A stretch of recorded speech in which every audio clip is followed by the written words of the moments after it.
पंचायती राज पर गठित समितियों को कालानुक्रम में व्यवस्थित करना है। तो इसका आंसर है ABCBDE। तो पंचायती राज समितियों के गठन के लिए पहले बलवंत मेहता समिति आएंगी, उसके बाद में अशोक मेहता समिति, C GVK राव समिति, D LM सिंघवी समिति और E है PK थुशर समिति। ओके, तो ये है क्या बलवंत राज समिति है 1957 में आई थी और यह राष्ट्रीय विस्तार सेवा 1953 के कामकाज की जांच करने के लिए नियुक्त पहली समिति थी। इसमें ग्राम, ब्लॉक और जिला स्तर पर 3 स्थानीय पंचायती राज व्यवस्था की स्थापना की सिफारिश की थी। वहीं पर अशोक मेहता समिति हमें 1978 में दिखाई दी थी। यह पंचायती राज संस्थानों को पुनर्जीवित और मजबूत करने के उपाय सुझाने के लिए नियुक्त की गई थी। ओके, GVK राव समिति 1985 की है। ये ग्रामीण विकास और गरीबी उन्मूलन कार्यक्रम के लिए मौजूदा प्रशासनिक व्यवस्था की समीक्षा करने के लिए समिति का गठन किया गया था। इसने ग्रामीण विकास कार्यक्रमों की प्रभावशीलता में सुधार के लिए नियोजन और प्रशासन को विकेंद्रीकृत करने की आवश्यकता पर बल दिया था। वहीं पे LM सिंघवी समिति 1986 में आई थी। यह समिति पंचायती राज संस्थानों के पुनरुत्थान पर एक अवधारणा पत्र तैयार करने के लिए नियुक्त की गई थी। इससे इसकी निरंतरता और प्रभावी कामकाज सुनिश्चित करने के लिए पंचायती राज संस्थानों के लिए संवैधानिक मान्यता की सिफारिश की गई थी। वहीं पे PK थुशर समिति 1988 की है। पंचायती राज व्यवस्था के विभिन्न पहलुओं की जांच करने की को और व्यवस्था को मजबूत करने के उपायों की सिफारिश करने के लिए समिति का गठन किया गया था। तो ये क्रमानुसार हमें दिखाई देती है। ओके, उसके बाद है बहुलवाद है जेम्स मैडिसन का। उपयोगितावाद है जर्मी बेंथम। पूर्ण मानवतावाद है दीनदयाल उपाध्याय और सकारात्मकतावाद है अगस्ट काम्टे। तो ये हमें जेम्स मैडिसन बहुलवाद के समर्थन के लिए जाने जाते थे, जो राजनीति में विभिन्न हितों समूहों को विविधता के महत्व पर जोर देते हैं ताकि अत्याचार को रोका जा सके और लोकतंत्र को बढ़ावा दिया जा सके। वहीं पे उपयोगितावाद में जर्मी बेंथम उपयोगवाद के समर्थक के रूप में दिखाई देती है। एक ऐसा दर्शन है जो बताता है कि सबसे अच्छा काम वह है जो अधिकतम उपयोगिता या सुख को अधिकतम लोगों के लिए अधिकतम करता है। पूर्ण मानवतावाद दीनदयाल उपाध्याय द्वारा दिया गया था। यहाँ पे मानवतावाद का प्रस्ताव रखा था और विचार जो भविष्य और समाज के समग्र विकास पर जोर देता है, आध्यात्मिक और भौतिक पहलू को एकीकृत करता है। अगस्त काम्टे ने सकारात्मकतावाद को व्यक्त किया था। ओके, उसके बाद में है निम्नलिखित अंतर्राष्ट्रीय घटनाओं को कालानुक्रमिक क्रम में व्यवस्थित करना है। तो इसका है फिदेल कास्ट्रो ने क्यूबा में सत्ता संभाली थी। उसके बाद में जॉन F कैनेडी संयुक्त राज्य अमेरिका के 35वें राष्ट्रपति बने थे।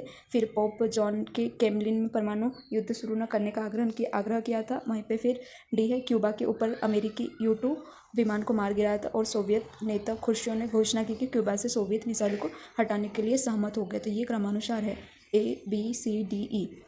तो क्यूबा क्रांति का नेतृत्व किया था 1959 में सत्याग्रह की थी, जिससे क्यूबा के इतिहास और अमेरिका क्यूबा संबंधों में महत्वपूर्ण बदलाव आया था। जॉन F कैनेडी संयुक्त राज्य अमेरिका के 35वें राष्ट्रपति थे।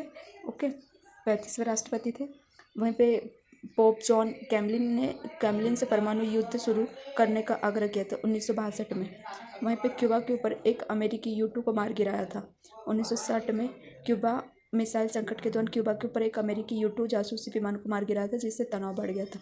सोवियत नेता खुर्शियोव ने घोषणा की थी कि क्यूबा से सोवियत मिसाइल को हटाने के लिए सहमत हो गए थे और 28 अक्टूबर 1962 को सोवियत नेता निकिता खुर्शियोव ने सार्वजनिक रूप से घोषणा की कि USSR क्यूबा से अपनी मिसाइलें हटा देगा, जिससे क्यूबा संकट प्रभावी रूप से समाप्त हुआ। तो ये है क्रमानुसार में हमें दिखाई देता है।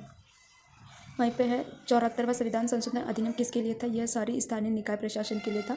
1992 में लागू किया था। 74वां संविधान अधिनियम शहरी स्थानीय शासन को मजबूत करने के उद्देश्य से बनाता है। इस संशोधन ने नगर पालिका, नगर निगम, नगर पंचायत जैसे शहरी स्थानीय निकायों की स्थापना और सशक्तिकरण के लिए प्रावधान किया था। इस अधिनियम ने ULBS के गठन, शक्ति, अधिकार, जिम्मेदारियों के लिए प्रावधान किया था। नियमित चुनाव सुनिश्चित किए थे और अनुसूचित जाति, जनजातियों और महिलाओं के लिए सीटों का आरक्षण किया था। इसने ULSB की वित्तीय स्थिति की समीक्षा करने और धन के हस्तांतरण के लिए सिफारिशें करने के लिए राज्य वित्त आयोगों के निर्माण का भी आदेश दिया था।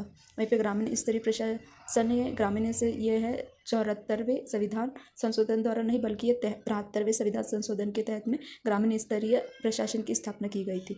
न्यायिक सुधार में हमें दिखाई देता है। न्यायिक सुधार न्यायपालिका प्रणाली में परिवर्तन से संबंधित है, जिसमें प्रक्रियात्मक परिवर्तन, न्यायिक बुनियादी ढांचे में सुधार और न्यायिक प्रक्रिया की दक्षता बढ़ाने के उपाय शामिल है।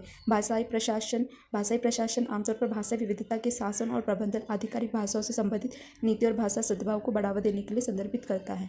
ओके, दक्षिण अफ्रीका में पहला रंगभेद सहित चुनाव कब हुआ था? तो 1994 में हुआ था। यह दक्षिण अफ्रीका में रंगभेद सहित चुनाव हुआ था, 1994 में हुआ था। यह देश के इतिहास में एक मील का पत्थर था। यहाँ पे हमें नेल्सन मंडेला के नेतृत्व में अफ्रीकी राष्ट्रीय कांग्रेस NSC ने चुनाव जीता था और मंडेला पहले देश के अश्वेत राष्ट्रपति बने थे। कहाँ पे? दक्षिण अफ्रीका में। ओके, यह परिवर्तन दक्षिण अफ्रीका में एक लोकतांत्रिक और समावेशी राजनीतिक व्यवस्था स्थापित करने में महत्वपूर्ण था। गलत कथन में हमें कुछ दिखाई देते, जैसे 1993 का ये था, संविधान अपनाया गया था, जिससे 1994 के चुनाव हुए थे, इस टाइप से है। ओके, वहीं पे है निम्नलिखित नेताओं का हत्याओं को कार्यक्रमानुसार में व्यवस्थित करना।